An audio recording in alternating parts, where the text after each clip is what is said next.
Täna toimus Sillamäe lasteaia päiksekas traditsiooniline kevadine aialaad. Laudadel oli palju toredaid taimi ja lilli, mis on kasvatanud laste enda hoolivaste kätega. Lapsed on nende eest armastusega hoolitsenud, kasvatanud tugevaid köögivilju ja kauneid lilli.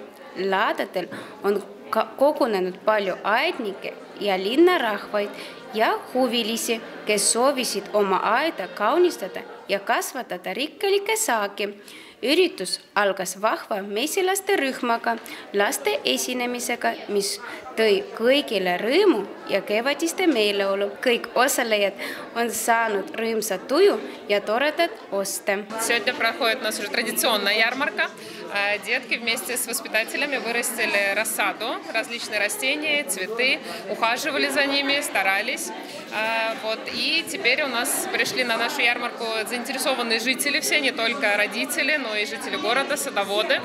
И деньги, полученные от ярмарки, пойдут на приобретение игрового оборудования на территории детского сада. Огромная благодарность и деткам, и родителям, и педагогам за вклад в нашу ярмарку.